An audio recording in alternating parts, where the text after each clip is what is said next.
여러분 감사합니다.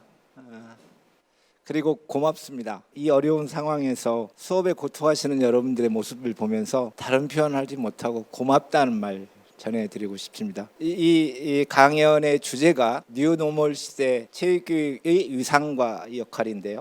이 강의를 부탁을 받고 뉴노멀 시대가 무엇인가 이런 생각들을 아주 깊이 하게 됐습니다. 이 뉴노멀이라는 게 시대의 구분일까? 아니면 언제나 우리는 변화하는 가운데 거기에 기준과 표준을 만들고 살아왔는데 그걸 시대 구분이라고 얘기해야 될까? 이런 생각들을 해봤습니다. 그리고 어려웠습니다. 체육교육을 하는 저의 입장에서도 지금 상황이 대단히 우리에게 새로운 변화를 요구하고 있는 세상이 아닌가에 대한 확신들을 가졌습니다. 지금 저 모니터 여러분 보이시죠? 세상 풍경 중에서 제일 아름다운 풍경, 모든 것이 제자리로 돌아가는 풍경. 이 80년대 초반에 나왔던 풍경이라는 시인과 천장의 풍경이라는 노래의 말입니다. 근데 이 노랫말 하나를 가지고 3분 동안 노래를 해요. 일상이라는 게 얼마나 아름다운 풍경인지.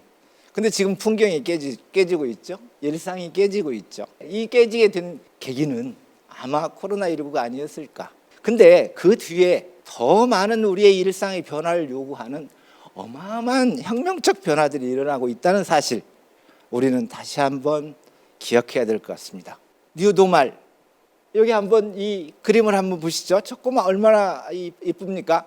근데 마스크를 쓰면서 익명화되어 버렸어요. 웃음을 보고 싶은데, 환한 미소를 보고 싶은데 코로나19는 우리에게 그럴 기회를 주지 않습니다. 정말 보고 싶습니다. 아마 여기에 계신 많은 체육 선생님 저보다 훨씬 더 간절하게 아이들을 보고 싶고, 그들과 함께 운동장에서 뛰고 싶고, 그들과 함께 공도 차고 싶어 할 겁니다. 그러나 이러한 일상은 쉽게 돌아오지 않을 것 같습니다. 이런 상황에서 우리는 어떻게 체육교육을 해야 될 것인가, 그죠? 이런 상황에서 체육교육은 어떻게 이루어질 것인가? 제 강의의 포인트는 이런 겁니다. 우리 한 인간이 살아간다고 한번 봅시다. 우리 한 인간은 이 자연환경 또는 사회적 환경 속에서 일을 하면서 살아갑니다. 그리고 그 가운데 그 일을 통해서 우리는 행복을 추구합니다. 그런 측면에서 저는 학교 체육의 위상을 이 자연환경의 변화, 사회적 환경의 변화, 그리고 교육의 변화, 개인의 변화가, 이 변화를 학교 체육이 어떻게 이끌어낼 것인가, 어떻게 대응해낼 것인가를 가지고 얘기를 풀어나가도록 하겠습니다. 이 뉴노멀이 새로운 기준과 표준이라고 했는데, 이 새로운 기준과 표준은 언제나 역사적으로 늘 경험했던 바입니다. 우리는 50만 년 전부터 지금까지 농업 인지혁명, 우리 뇌의 발달을 통해서 우리가 인지혁명이 일어나고요. 철제의 발달을 통해서 우리는 새로운 농업혁명을 일으켰고, 지금은 4차에 이르는 산업혁명의 상황을 겪으면서 우리는 늘 새로운 기준, 새로운 표준을 만들고 적응하면서 살아왔습니다. 지금 현재 4차 혁명 기에 이 사회적 환경을 저는 사회적 DNA라고 규정을 했습니다. 여기서 이 DNA는 뭘까요? 소위 말해서 빅데이터, 그것을 연결시키는 일종의 네트워킹, 그리고 그거에 의해서 만들어내는 AI, 그죠? 우리는 이 4차 혁명이 가져오는 이 어마어마한 변화에 따른 우리의 새로운 표준과 기준, 그리고 또 새로운 일상들을 만들어내야 된다. 지금 어느 정도까지 우리 AI가 우리 곁에, 산업혁명이 우리 곁에 가까이 왔느냐? 인공지능 교사들이 나타나기 시작했어요. 우리 인간 교사와 인공지능 교사가 대결할 구조까지 왔다고 볼 수 있습니다. 잘못하면 대체되는 상황까지 왔다고 볼 수 있어요.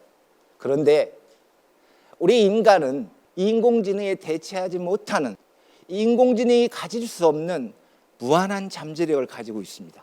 인공지능이 할 수 없는 무한한 잠재력을 가지고 있습니다.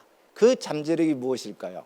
인간만이 가질 수 있는 공감 능력과 창의적 사고력이 아닐까, 이런 생각들을 해봅니다. 그 가운데 인간만이 할 수 있는 것, 그리고 체육교육이 할 수 있는 것은 무엇인가, 여기에 체육교육의 위상이 정해지고요. 그 다음에 한국의 교육 상황 속에서 우리는 살아가고 있지요. 근데 한국의 교육이라는 게 한국 문화를 반영하지 않을 수가 없어요. 한국 사회의 특성을 한국 사람이 얘기한 게 아니라 프랑스의 철학자가 한국에 2년 동안 오면서 한국 사회의 특징을 4가지로 규정했어요. 그 첫 번째 하나가 뭐냐면, 우리 한국 사회의 특징이 지나치게 경쟁 위주로 가고 있지 않나, 그죠? 지나치게 개인적이다. 나만 아니면 괜찮고, 우리 집만 아니면 괜찮고, 더욱더 마음을 아프게 하는 것은 우리의 일상이 사막화됐다는 거예요. 아무 생물이 자라지 않는 사막과 같은 모습이라는 거예요. 더불어 우리의 생활 리듬은 얼마나 빠르게 변해나가고 있어요. 이런 상황이 한국의 교육을 만들어내고 있다. 교육에 대해서 많은 사람들이 교육을 얘기합니다. 그들이 말하는 교육이 진짜 무엇이 교육일까에 대한 우리가 진지한 고민이 있었던가. 교육은 뭘까요? 나라는 인간이 이 환경에서 정말 행복하게 살아가면서 내가 가지고 있는 소질을 개발하고 다른 사람과 더불어 행복하게 살아가는 게 교육의 지향 아니겠어요? 그런 측면에서 한국은 교육은 많이 얘기했지만 진정한 교육을 하지 못했다, 이렇게 생각하고 싶습니다. 우리나라 청소년의 행복지수가 OECD에서 최하위입니다. 많은 친구들이 죽어나가고 있어요. 그죠? 이 안타까운 현실이 교육에서도 투사되어 나타나고 있다는 이 사실, 여러분들은 교육을 생각하고 저도 교육을 생각하면서 이 속에서 우리는 미래의 희망을 찾아야 되는데, 그 희망이 체육교육에서 찾을 수 있지 않을까. 이게 이제 체육교육의 위상이 되겠지요. 세 번째로, 개인은 타고난 소질들을 가지고 태어납니다. 다 감정도 달라요, 특기도 달라요, 소질도 달라요. 그런 인간에게 체육교육은 어떠한 모습으로 다가가서 그들의 성장에 도움을 줄 것인가, 이게 개인과 관련된 체육교육의 또 위상이 아닐까, 이런 생각들을 저는 해봅니다. 교육이 교육다워야 교육입니다. 우리의 교육은 쓰임만을 강조했지 인간다움, 뭐뭐의 다움을 강조하지 않았어요. 이제 우리는 교육을 말할 때 교육이 어떠한 모습이어야 되는가, 선생님은 어떠한 선생다움이 있어야 되는가, 학생다움이 있어야 되는가, 학교다움이 있어야 되는가, 교사는 교사답고 학생은 학생다우면서 그들이 아름다운 교육의 공동체를 끌어나가는 것이 아니겠어요? 그런 측면에서 체육교육은 공동체의 중요한 매개체로 작용할 수 있다, 이렇게 생각이 듭니다. 그렇다면 앞으로 우리의 체육교육의 지향은 무엇일까? 저기 한번 모니터를 보십시오. 헷갈리지요? 여기 우리 체육과 교육과정에 나와 있는 가치와 역량과 그리고 덕목입니다. 그렇지만 이러한 말, 단어, 이런 것들이 실제 우리가 하고 있는 신체 활동이나 다양한 스포츠를 이러한 말로 개념화함으로써 원래의 본질들을 오히려 가다두지 않는가, 이런 생각을 해봅니다. 수사적으로 살지 않습니다. 우리는 활동을 통해서 보여줍니다. 활동을 통해서 느끼게 됩니다.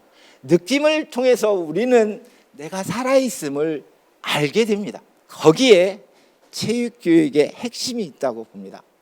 그래서 저는 미래 AI 시대에 맞는 체육교육을 어떤 것을 지향해야 될지 저는 4가지로 한번 정리해 보았습니다. 여러분들 해찰이라는 말 들어봤습니까? 해찰, 내가 참 좋아하는 얘기예요. 일상에서 조금 벗어나는 행동, 그게 삶의 매력 아닐까요? 그죠? 근데 저는 그 아이디어로 채찰이라는 단어를 한번 떠올랐습니다. 찰은 뭐예요? 살피를 찰자입니다. 우리의 체육교육이 내 몸을 얼마나 잘 살펴봤나, 스스로 학생들의 몸을 살피게 했는가, 이 채찰을 통해서 우리는 뭐냐면 몸으로 익혀서 실천하는 것을 우리는 채찰이라고 합니다. 되게 이황 선생님이 마음을 기르는 방식에 인성을 함양하고 그 다음에 몸으로 익혀서 실천하는 것, 이런 채찰이 필요하다 얘기했어요. 우리의 체육교육에서 몸이 중심이 되고 생각의 주체가 되고 분리되지 않고 그런 가운데 내 몸을 스스로 자유롭게 하는 그런 교육들이 이루어졌는가? 우리는 움직임을 통해서 생각하게 돼요.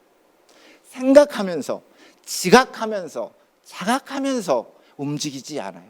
움직임 그 자체가 생각이 되고, 그것이 스토리가 되고, 그 결과들이 이론이 되고, 그 결과들이 덕목이 돼야지, 덕목이 그 활동을 규정하는 방식은 오히려 거꾸로 됐다는 생각들을 해봅니다. 그리고 우리의 이 소중한 몸이 AI가 가지고 있지 않는 다양한 감성들을 우리 몸에 담고 있다. 이 몸을 살펴야 되지 않겠냐? 몸으로 이걸 일으켜야 되지 않겠냐? 이런 교육들이 미래 체육의 좀 중심이 됐으면 참 좋겠다. 이런 생각들을 합니다. 두 번째로는 놀이입니다. 놀이. 호모 루덴스라는 말 들어보셨을 겁니다. 호이징하라는 네덜란드의 문화사학자가 인간은 놀이하는 동물이야. 유의하는 동물이야. 놀이하는 가운데 인간이 인간다워지는 거야. 이런 얘기를 1938년에 책으로 만들었어요. 그 책이 호모 루덴스고 인간을 규정하는 방식이었습니다. 20년이 지난 다음에 여러분들 스포츠 사회학에서 아마 배웠을 겁니다. 까이와 인간과 놀이에 관련된 책을 씁니다. 이 까이오와는 이 놀이에는 되게 다양한 놀이들이 있다는 거예요. 우연을 빙자한 놀이, 그죠? 또 경쟁적 놀이, 그 다음에 나를 드러낼 수 있는 놀이, 누구를 통해서 잘하는 사람, 그 다음 멋있는 사람의 동작들을 내가 모방하면서 하는 놀이, 그 다음에 뭔가의 황홀경에 빠지게 할 수 있는 놀이, 그 놀이 정신을, 그런 놀이 양태를 경험하게 만드는 것. 그래서 무조건 노는 게 아니라 다양한 신체 활동을 통해서 인간의 놀이적 어떤 동물적 성향을, 놀이를 하는 동물적 성향을 키워내는 일, 다른 교과가 할 수 있을까요?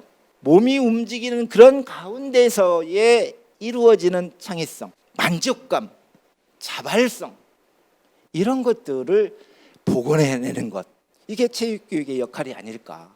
세 번째로는 우리는 경쟁 속에 살다가 보니까 어느 순간 그 싸움에서 도태된 사람들은 그 인간이 가지고 있는 존엄함들이 경쟁의 결과로 훼손되는 경우가 있죠. 체육 수업은 다 보여지는 활동이에요. 그죠? 결과뿐만 아니라 과정도 보여져요. 그럴 때 때로는 빨리 뛰는 친구도 있고 느리게 뛰는 친구도 있고 기술이 아주 좋은 친구도 있고 낮은 친구도 있고 난이도가 높은 것도 있고 낮은 것도 있어요. 그죠? 근데요, 너는 느린 아이야, 너는 능력이 떨어진 아이야, 그걸로 그 사람이 가지고 있는 존엄 자체, 그 학생이 가지고 있는 존엄 자체가 무시되는. 근데 그런 무시되는 구조 속에 살아왔어요. 우리는 능력주의라는 것, 신자유주의라는 것들은 이런 결과를 통해서 모든 학생과 학교와 교사까지도 서열화시킵니다.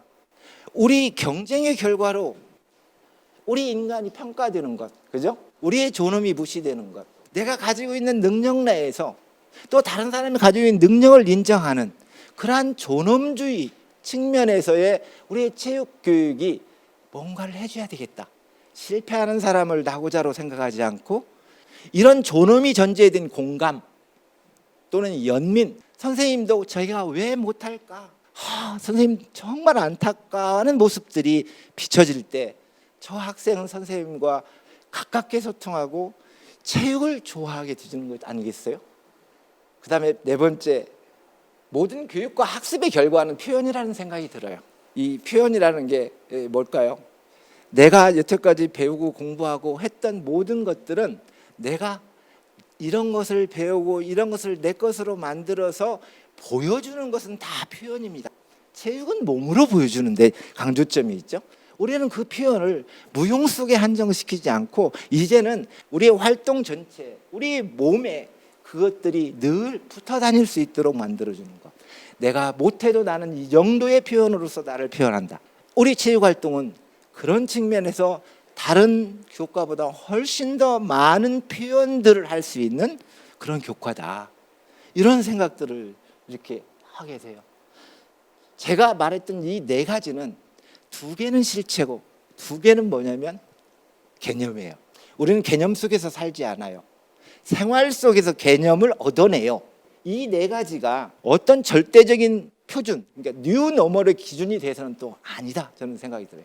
적어도 요거는 내 마음 속에 체육은 이러이러한 역할을 할 거야. 체육교사인 나는 학생과 소통하면서 학생에게 몸이 얼마나 소중하고 몸이 얼마나 지적인 활동이고 상상력을 발휘할 수 있는 활동인지, 그리고 우리가 가지고 있는 그 자유로움을 만끽하게 해줄 것인지. 놀이는 어떻게 보면 삶의 즐거움을 가장 자연스럽게 표현하는 양식이에요.